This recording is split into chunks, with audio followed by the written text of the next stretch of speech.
Hi hello ಎಲ್ಲರಿಗೂ ನಮಸ್ಕಾರ. Welcome to my mini blog. ನಾನು ನಿಮ್ಮ ಹತ್ರ ಕಾಣಿದ ಹುಡುಗಿ ಅನ್ವಿತಾ. ಏನಿದು ಬಾಕ್ಸಲ್ಲೆಲ್ಲ ಏನೋ ಇಟ್ಕೊಂಡಿದ್ದಾಳೆ ಅಂತ ನೋಡ್ತಿದ್ದೀರಾ?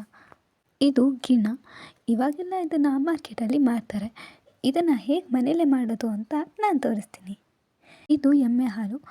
ಕರು ಹಾಕಿದಾಗ 1 ವಾರ ಮಾತ್ರ ಈ ಹಾಲು ಸಿಗತ್ತೆ. ಈ ಹಾಲಿಗೆ ಸ್ವಲ್ಪ ಬೆಲ್ಲ ಹಾಕಿ ಸ್ವಲ್ಪ ಸಕ್ಕರೆನ ಹಾಕಿ ಚೆನ್ನಾಗಿ ಮಿಕ್ಸ್ ಮಾಡ್ಕೋಬೇಕು. ನಂತರ ಇದನ್ನು ಸೋಸ್ಕೊಂಡು ಅದಕ್ಕೆ 1 ಲೀಟ್ರು ಇನ್ನೊಂದು ಎಮ್ಮೆ ಹಾಲನ್ನ ಮಿಕ್ಸ್ ಮಾಡಬೇಕು. ನಂತರ ಅದಕ್ಕೆ ಕರಿ ಎಳ್ಳು, ಏಲಕ್ಕಿ ಪೌಡ್ರನ್ನ ಹಾಕಿ ಚೆನ್ನಾಗಿ ಮಿಕ್ಸ್ ಮಾಡ್ಕೊಳ್ಬೇಕು. ನಂತರ ಅದನ್ನು ಒಂದು ಪಾತ್ರೆಯಲ್ಲಿ ನೀರು ಹಾಕಿ ಮಿಕ್ಸ್ ಮಾಡಿ ಇಟ್ಕೊಂಡಿರೋ ಹಾಲನ್ನ ಒಂದು ಪಾತ್ರೆಗೆ ಹಾಕ್ಕೋಬೇಕು. ಪಾತ್ರೆಗೆ, ಬೌಲ್ಗೆ ಅಥವಾ ನಿಮ್ಗೆ ಯಾವುದಕ್ಕೆ ಬೇಕೋ ಅದಕ್ಕೆ ಹಾಕ್ಕೊಂಡು ಉಗಿ ಮೇಲೆ ಅರ್ಧ ಗಂಟೆ ಬೇಯಿಸಿದ್ರೆ ಸಿಗೋದೆ ಗಟ್ಟಿ ಗಿಣ್ಣ. ನಿಮಗೇನಾದರೂ ಗಿಣ್ಣದ ಹಾಲು ಸಿಕ್ಕಿದ್ರೆ ಮಿಸ್ ಮಾಡದೆ ಈ ರೆಸಿಪಿನ ಟ್ರೈ ಮಾಡಿ. ಆರೋಗ್ಯಕ್ಕೂ ಒಳ್ಳೆಯದು, ತಿನ್ನೋದಕ್ಕೂ ರುಚಿಯಾಗಿದೆ.